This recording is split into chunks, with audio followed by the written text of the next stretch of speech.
제가 언급한 적은 없는데 제가 비디오 카메라로 GH5S를 사용을 하고 있어요. 다이빙을 시작을 하면서 수중 촬영도 해야 되다 보니까 뭐 고프로나 소니 액션캠 같은 경우에는 약간의 제한사항이 있었어요. 센서 크기라든지 고감도 노이즈라든지 그런 부분에서 조금 부족함을 느껴서 제가 사용하고 있는 비디오 카메라의 방수 하우징을 구매하면 어떨까 대표님과 얘기를 하다가 대표님이 이번에 GH5S 전용 방수 하우징을 사주셨어요. 물론 저의 영상을 보시는 분들이 수중 촬영을 하시는 분들은 잘 없으시겠지만 그래도 수중 촬영을 하시는 분들도 몇몇 계시니까 한번 보여드리려고 합니다. 오신다. 네. 지금 촬영을 다른 걸 해야 되니까 나머지는 상세 설명을 하면서 따로 설명을 드리도록 할게요. 이렇게 한국으로 돌아왔으니 그 다음 리뷰를 계속 진행해 보려고 합니다. GH5S 방수 하우징 리뷰의 순서는요, 첫 번째로 외형에 대해서 어떻게 생겼는지 그리고 어떻게 카메라를 넣는지에 대해서 말씀을 드리고요, 두 번째로 방수 하우징을 이용을 해서 물속으로 들어가서 찍은 영상들 그리고 사진들을 조금 집중적으로 보여드리면서 리뷰를 할 거예요. 세 번째로는 방수 하우징을 구매하기 전에 그리고 사용하면서 주의해야 될 점 그리고 장점이라고 생각하는 것들 그리고 단점이라고 생각하는 것들에 대해서 말씀을 드리면서 이번 리뷰를 마무리하려고 합니다. 그러면 외형부터 한번 보러 가시죠. Why would you look outside yourself when you have all of the world inside? 1, 2, 3, 4 GH5S 방수 하우징 외형 및 사용 방법입니다. 브랜드는 C프로그이며 설명란에 링크를 남겨드릴 테니 사용하시는 카메라를 검색해보셔도 좋습니다. 영상에 보이는 제품이고 그립이나 조명은 따로 구매를 하셔야 합니다. 앞쪽은 브랜드와 카메라 이름이 적혀져 있고 이 제품은 40m까지 방수 지원이 가능합니다.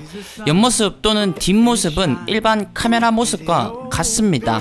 단지 공간 때문에 위치가 달라져 있을 뿐이고요. 카메라 조작에 익숙하다면 금방 적응하실 수 있을 거예요. 사용 방법은 오른쪽에 붙어있는 버튼을 누르고 개봉을 해준 다음에 후드나 필터는 벗겨주시는 게 좋아요. 그 다음에 줌이 돼 있는지 확인하시고 크기에 맞게 넣어주시고 닫아주시기만 하면 됩니다. 다음에 카메라를 켜서 잘 작동이 되는지 이것저것 눌러봐요. 해상도나 ISO나 등등 조작이 잘 되지요. 안쪽 하단에 보면은 물이나 무언가가 묻지 않아야 될 것이 묻었을 때 저렇게 불빛과 삐 소리가 납니다. 촬영 중에 소리가 난다면 재빠르게 올라와야겠죠. 왜냐하면 카메라를 살려야 하니까요. 손떨림을 최소화하기 위한 그립이나 점점 깊이 들어가면 들어갈수록 레드 색상이 사라지니까 조명도 따로 이렇게 구매해서 사용할 수 있습니다. 또 한쪽은 레드, 한쪽은 화이트, 상황에 맞는 빛을 쓸 수 있기 때문에 조명도 추가해준다면 더 좋은 퀄리티의 영상을 찍을 수 있을 거예요. 사진도요.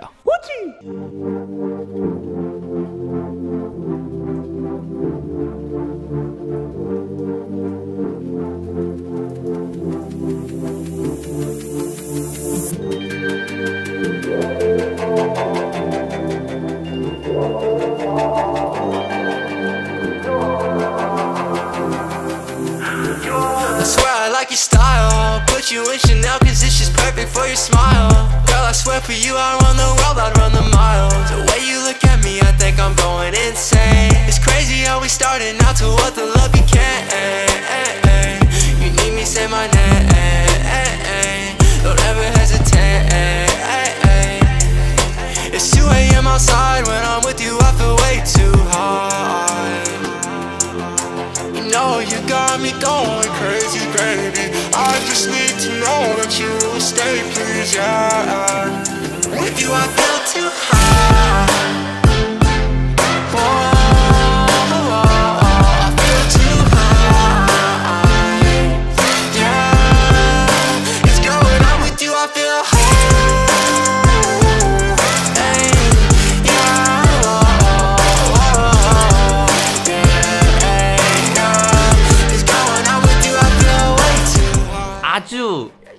만족하면서 사용했던 방수 하우징입니다. 꼭 이 카메라뿐만 아니라 이 C프로그에는 여러 가지의 방수 하우징을 판매를 하는데 혹시나 잘못 구매하실 수도 있으니까 주의사항에 대해서 몇 가지 말씀드릴게요. 첫 번째로 홈페이지에 가면은 어떤 렌즈가 호환이 되는지 다 나와 있어요. 여기 사이즈에 맞는 렌즈가 다 기록이 되어 있으니까 내가 가지고 있는 렌즈랑 그리고 내가 사용할 렌즈랑 크기가 잘 맞는지 미리 확인을 하시는 게 더 좋을 것 같아요. 그리고 두 번째로는 공간이 넓은 방수 하우징 같은 경우에는 모르겠는데 지금 제가 사용하는 방수 하우징은 공간이 그렇게 넓지 않아요. 제가 GH5 렌즈 앞에 렌즈를 보호하기 위해서 필터를 사용을 하죠. 거의 대부분이.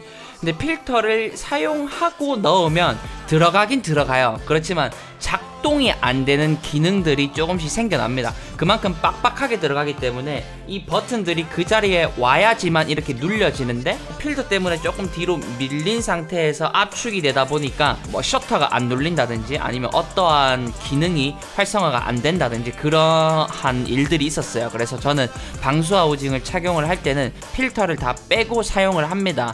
이거 빼고 넣을 때 뭐 기스나 먼지에 대해서 조금 주의를 하셔야 될 것 같고요. 그리고 세 번째는 캐논이나 니콘이나 뭐 어디 파나소닉이나 후지나 방수 하우징이 자체적으로 또 나오면 모르겠지만 나온다 하더라도 방수 테스트는 한번 하셔야 됩니다.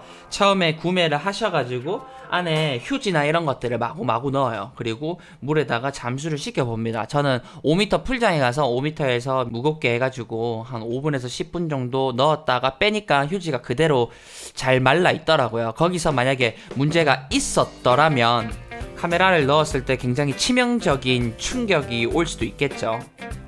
마음이 아프고 머리가 아플 수 있겠죠. 그러니까 구매를 하시면 제일 먼저 방수 테스트는 하라고 말씀을 드리고 싶어요. 그리고 네 번째는 이거는 큰 주의사항은 아닌데 그래도 말끔한 영상이 나오면 좋잖아요. 좀 떨림이 없는 영상을 위해서 렌즈나 바디에 손떨림 방지 기능이 있는 바디나 렌즈를 사용하시는 게 좋고요. 광각 렌즈를 사용을 하시고 카메라에 60프레임이나 120프레임 촬영이 가능하다면 그 프레임으로 촬영을 해서 조금 슬로우 모션을 걸다 보면은 정말 떨림 없는 안정적인 영상을 얻으실 수 있습니다. 저는 파나소닉 GH5S1260 렌즈를 사용을 하고 있고 그리고 88mm 광각 렌즈를 사용을 하고 있기도 합니다.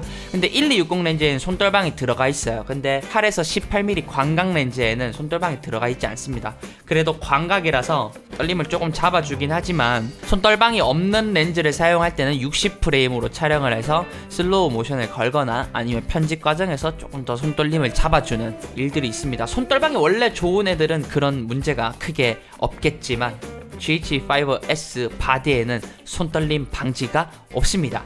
GH5 살걸 그랬네요. 장점에 대해서 한번 말씀을 드리면 장점은 딱 한 가지입니다. 한계가 많았던 액션캠, 물론 작은 크기의 좋은 액션캠인 거는 맞지만 제가 비교를 해드렸다시피 센서 크기라든지 뭐 고감도나 이런 상황에서는 불리한 게 맞으니까 제가 이때까지는 거의 액션캠으로만 수중에서 사용을 많이 했는데 이제 이 GH5S 방수 하우징을 사용을 하면서 사진의 퀄리티도 굉장히 높아졌고요. 동영상의 퀄리티도 굉장히 높아졌습니다.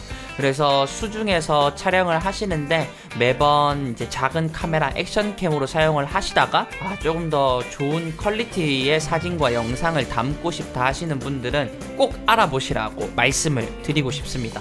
장점은 그거 한 가지입니다. 내가 지금 사용하고 있는 이 비디오 카메라를 바로 물에 들고 들어갈 수 있다는 점. 그 점이 굉장히 큰 장점입니다. 그리고 단점도 한 가지예요. 완벽하진 않아요. 제가 말씀드렸다시피 필터를 제거를 하지 않는다면 사용이 안 되는 기능이 조금 있다고 말씀을 드렸어요. 근데 필터를 제거를 해도 사용이 안 되는 기능들이 조금 있습니다. 뭐 FHD에서 4K로 바꾸고 프레임 바꾸고 ISO 바꾸고 조리개 바꾸고 셔터 속도 바꾸고 하는 것은 문제가 없습니다. 근데 한 번씩 사용하다 보면 될 때도 있고 안 될 때도 있어요. 또 수중에 들어가서는 되고요, 지상에서는 안 되고 이런 적이 좀 있거든요. 그래서 그런 부분이 조금 아쉽고 방수 하우징 안에 넣었기 때문에 수중에서 목소리 수음이나 이런 걸 할 필요는 없겠지만 보트 위에서 물에 들어가기 전에 이걸로 촬영을 했는데 말소리 녹음 상태가 그렇게 좋진 않더라고요.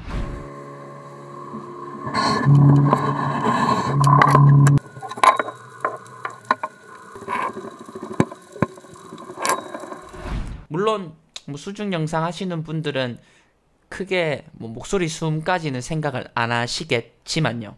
그거 말고는 저는 이번에 너무나도 필리핀에서 잘 사용했던 그런 방수 하우징입니다.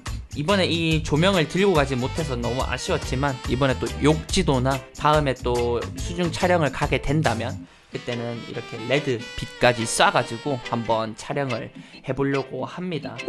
영상을 보시다가 궁금한 점이 있으시면 언제나 댓글 남겨주시고요. 제가 방수하우징이 지금 2개가 더 있어요. 그것도 기회가 된다면 차츰차츰 리뷰를 한번 해보도록 하겠습니다. 끝으로 이 GH5S로 그리고 이 방수하우징으로 촬영한 영상들로 제가 계속 영상을 제작을 하고 있습니다. 유튜브에 렛츠 다이빙이라고 치면은 프리다이빙에 관련한 영상들이 나옵니다.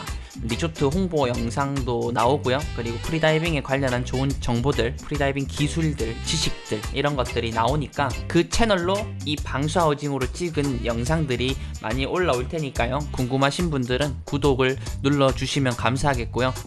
리뷰는 여기까지 하고요. 다음에 또 멋진 영상과 사진을 찍게 되면은 한번 소개 드리도록 하겠습니다. 이상 우티쇼트의 우찌였고요. 오늘도 좋은 하루 보내시고, 오늘은 비가 옵니다. 비 맞지 마시고 하루 마무리 잘 하시고 빗소리 들으면서 좋은 밤 보내시고 내일도 활기차게 시작하시길 바라겠습니다. 그러면 안녕히 계세요. 조명 사가지고 조명 이렇게 처음으로 한번 써봤는데 눈 모양이 예쁘네. 매일 옆에서만 비추고 이랬는데 이렇게 찍으니까 신기하다. 내 눈이 예뻐지네. 내 눈 부었네. 너무 많이. It's gotta be against the law. Look this damn good, baby.